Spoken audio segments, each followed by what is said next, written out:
အသက်50ရွယ်ချမ်းသာတဲ့အမျိုးသားကြီးတဦးဟာနေတိုင်းသူ့ရဲ့စုပ်ပြတ်နေတဲ့သုံးပြီးဆိုင်ကယ်ကိုစီးပြီးငယ်ရတဲ့ဇနီးကိုကြောင်းလိုက်ပို့လိရှိပါတယ်။သူ့ရဲ့တီးတန့်ကိုရံတော်တွေကနောက်ကနေလိုက်ပါလာပြီးသူထေးရဲ့အစ်စ်အမှန်အစင်တန်းကိုမပေါ်လွင်အောင်စူးစမ်းနေကြပါတယ်။ကျောင်းကလုံခြုံရေးဝန်ထမ်းတွေတောင်မှဒီမျိုးသားကြီးဘသူဆိုတာကိုသိကြပါတယ်။ဒါပေမဲ့အချစ်ဆက်လန်းဆန်ဆန်နဲ့လက်ထပ်ခဲ့တဲ့သူ့ရဲ့ငယ်ရတဲ့ဇနီးကတော့ဘာကိုမှမသိခဲ့ပါဘူး။မူလကတော့ဒီမျိုးသားကြီးဟာအောင်မြင်ကျော်ကြားတဲ့စီးပွားရေးလုပ်ငန်းရှင်ကြီးတဦးဖြစ်ပေမဲ့ပြိုင်ဆိုင်မှုပြင်းထန်တဲ့လုပ်ငန်းခွင်ကိုရိုးအီညီးငွေ့လာပါတယ်။ဒါကြောင့်သူ့ရဲ့လုပ်ငန်းစုဥက္ကဋ္ဌရာထူးကနေနှုတ်ထွက်ပြီးရိုးရှင်းတဲ့ဘဝကိုပြန်လည်ရွေးချယ်ခဲ့ပါတယ်။နောက်ပိုင်းမှာသူဟာညစာတရေစာရောင်းတဲ့သူဖြစ်လုပ်ကင်နေပါတယ်။ဒီတရက်မှာတော့မာနကြီးတဲ့လူငယ်တယောက်ဟာအမျိုးသားကြီးရဲ့ဆိုင်ကိုရောက်လာပါတယ်။အမျိုးသားကြီးကသူ့ကိုလစ်လျူရှုခဲ့တဲ့အတွက်အဲ့ဒီလူငယ်ကချက်ချင်းဒေါသထွက်လာပါတယ်။သူဟာကားထဲကနေထွက်လာပြီးအမျိုးသားကြီးကိုရိုင်းဆိုင်တဲ့အပြုတ်မှုအတွက်စူပူချင်းမောင်းခဲ့ပါတယ်။အမျိုးသားကြီးကပြန်ပြီးရန်တွေးဖို့ပြင်နေအောင်မှာပဲမိန်းကလေးတယောက်ကဆက်ပြီးစီးပြီးရောက်လာပါတယ်။သူမကထိုလူငယ်ကိုရှက်ဖွယ်ကောင်းတဲ့အပြုတ်မှုတွေအတွက်ပြစ်တင်ရှုတ်ချခဲ့ပါတယ်။ထိုလူငယ်ကအမျိုးသားကြီးကိုသင်ခန်းစာပေးဖို့ရည်ရွယ်ခဲ့ပေမဲ့နောက်ွယ်ကကိုရံတော်တွေရဲ့ပြင်းထန်တဲ့အမူအရာတွေကိုမြင်လိုက်ရတဲ့ခါမှာတော့ထွက်ပြေးဖို့ကလွဲလို့တခြားရွေးချယ်စရာမရှိတော့ပါဘူး။ထိုမိန်းကလေးကအမျိုးသားကြီးကိုသူ့ရဲ့စားပွဲတွေခင်းချင်းပေးရမှာကျင်နာစွာကူညီပေးပါတယ်။ဒီလိုသူစိမ့်တယောက်ရဲ့ကျင်နာမှုအတွက်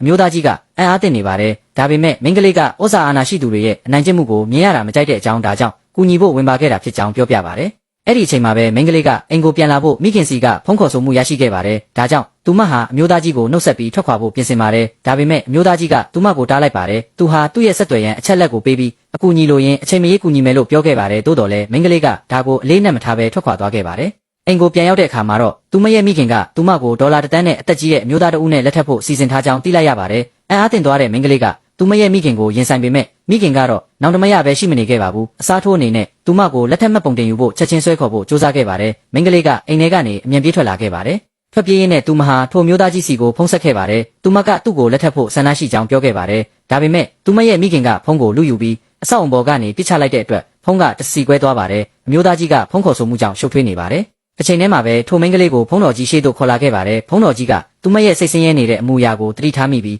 တန်တရားဝင်လာပါတယ်။အသက်ကြီးရဲ့မျိုးသားကဖုန်းတော်ကြီးရဲ့စိုးရိမ်မှုတွေကိုဖယ်ရှားဖို့အကြောင်းပြချက်တစ်ခုကိုအလျင်အမြန်ပြောပြလိုက်ပါတယ်။ဖုန်းတော်ကြီးကစာရွက်စာတမ်းကိုတစိမ့်တုံးနှိပ်ဖို့ပြင်ဆင်နေစဉ်မှာပဲအမျိုးသားကြီးရောက်လာခဲ့ပါတယ်။သူ့ကိုမြင်လိုက်ရတဲ့အခါမိန်းကလေးဟာသူမရဲ့အားကိုးရာကိုတွေ့ရှိလိုက်တယ်လို့ခံစားရပါတယ်။သူမဟာချက်ချင်းသူ့စီကိုပြေးသွားပါတယ်။မိန်းကလေးရဲ့မိခင်ကဝင်ရောက်ဆွတ်ဖက်တဲ့အမျိုးသားကြီးကိုစူပူချင်းမောင်းပါတယ်။ဒါပေမဲ့ထိုအချိန်မှာအမျိုးသားကြီးရဲ့တီးတန့်ကိုရံတော်များရောက်ရှိလာခဲ့ပါတယ်။အဲ့ဒီအခါမှာမိခင်ကသူမဟာဝဇ္ဇာအာဏာရှိတဲ့ပုဂ္ဂိုလ်ကိုထိပါစော်ကားမိပြီဆိုတာကို